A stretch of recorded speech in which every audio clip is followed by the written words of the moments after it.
मेरे बच्चे, तुम बहुत ही भाग्यशाली हो कि तुम्हें आज तुम्हारी काली माँ का यह संदेश सुनने को मिलेगा।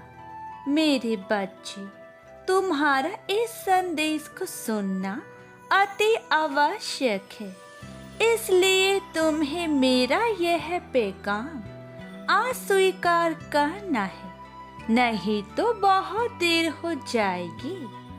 मेरे बच्चे, आज तुम्हारी माँ तुमसे बहुत नाराज है क्योंकि तुम लगातार गलतियां पर गलतियां कर रहे हो।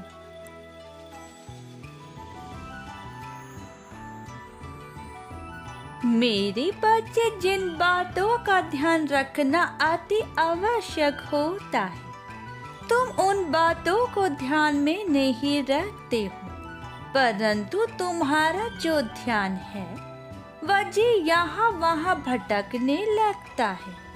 यह बात सत्य है कि तुम मुझे प्रसन्न करना चाहते हो, परंतु तुम कहीं पर कुछ ऐसी वैसी गलतियां कर देते हो जिससे मैं नाराज हो जाती हूँ।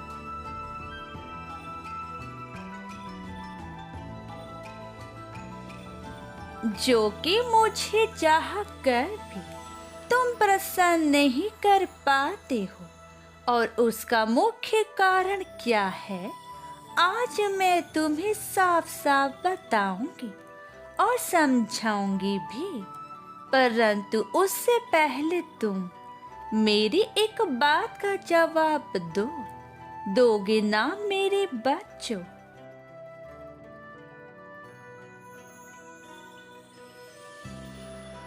मेरे बच्चे, तुम्हारा कोई भी चाहने वाला व्यक्ति या तुम्हारा कोई भी दोस्त वह तुमसे दोस्ती रखता है, और तुम्हारे माता पिता जो कि तुम्हारे लिए सम्मानजनक है उनकी बेइज्जती करता है, तो तुम्हारे हृदय को कैसा लगेगा? जाहिर सी बात है, तुम्हें बुरा ही लगेगा। मैं जानती हूँ मेरे बच्चे की कोई भी बच्चा अपने माता पिता का अपमान बर्दाश्त नहीं कर सकता।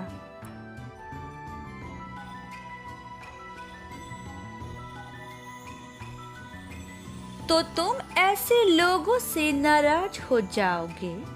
ऐसा इसलिए होता है जो तुम्हें सबसे प्रिय होता है, यदि उसका कोई अपमान करता है तो तुम्हारे हृदय को बहुत ज्यादा कष्ट होता है, क्योंकि तुम उन अपनों से बहुत ही ज्यादा प्रेम करते हो। तुम उन्हें जीवन में कभी भी कष्ट नहीं पहुंचाना चाहते हो।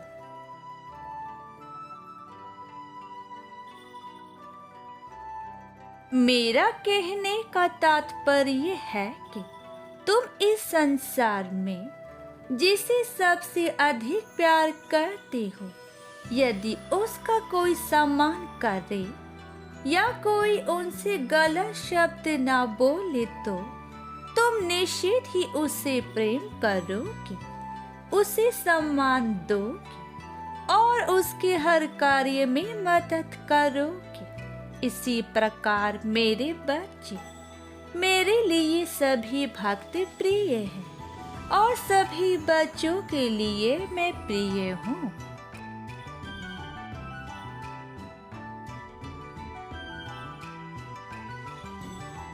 क्योंकि मैं यह बात अच्छी तरह जानती हूँ कि सभी भक्त पूरी मेहनत और निष्ठा के साथ मेरी आराधना करते हैं, तथा जब भी वह मेरी पूजा पाठ करते हैं तो कुछ न कुछ लोगों को दान करते हैं, और ऐसे लोगों से मैं अति प्रसन्न होती हूँ।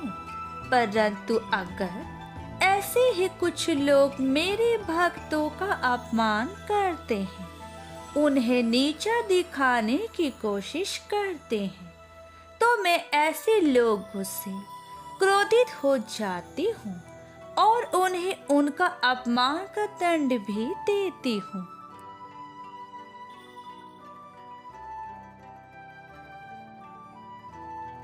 तुम्हारी यही गलतियाँ मैं तुम्हें समझाना चाह रही हूँ कि मेरे बच्चे, तो मेरे भक्त होकर भी तुमने दूसरे भक्तों को कष्ट पहुँचाया है, उन्हें दुख दिया है और तुम इस बात से भली भांति परिचित हो, परंतु तुम अनजान होकर गलतियां पर गलतियां करते जा रहे हो और अपनी माता से यह उम्मीद लगा कर रख रहे हो कि मेरे सारे कष्टों को दूर करो।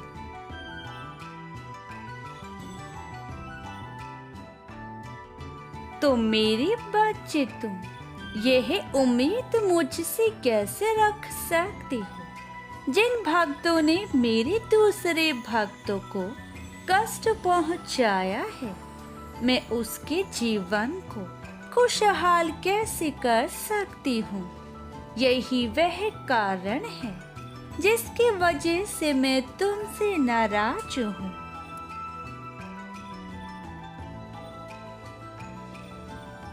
इसलिए मेरे बच्चे, मैंने तुम्हें इन सब बातों से अवगत इसलिए कराया क्योंकि तुम्हें यह बात याद रहे कि मैं तुमसे क्यों नाराज हूँ, क्यों मैं तुम्हारे जीवन में सफलता हासिल नहीं करा रही।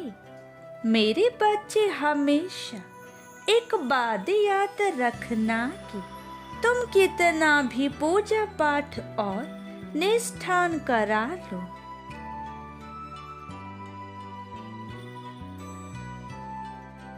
परंतु मेरे भक्तों को कष्ट पहुंचाने पर मैं किसी भी भक्ति से प्रसन्न नहीं होती, क्योंकि मेरे भक्तों की खुशी से बढ़कर मेरे लिए कुछ और नहीं।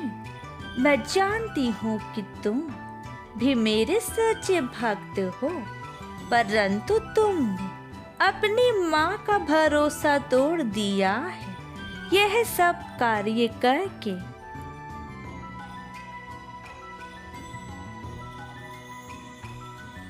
यही वह सब कारण है कि तुम्हारे पास सब कुछ होते हुए भी तुम अशांत रहते हो।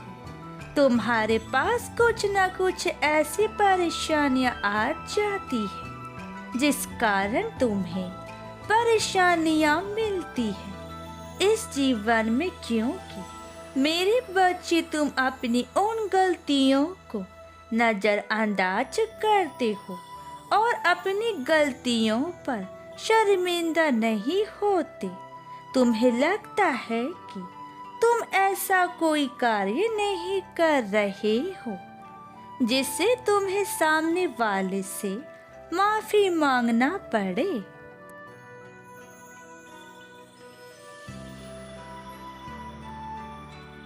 मेरे बच्चे, अगर तुम्हें अपनी गलती पर पछतावा है तो तुम ऐसी गलती जीवन में दोबारा मत दोहराना तथा जिन भक्तों का तुमने दिल दुखाया है उन्हें खुश करने का प्रयास करो। अगर वह प्रसन्न हो जाते हैं तो तुम्हारी माता स्वयं ही तुम्हें क्षमा कर देगी।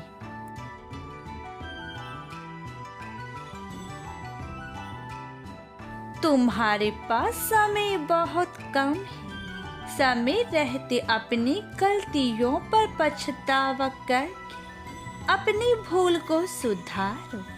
ऐसा करने पर तुम्हारे जीवन में खुशियां अपने आप ही लौट आएगी और मेरी कृपा तुम पर दोबारा से बनने लग जाएगी।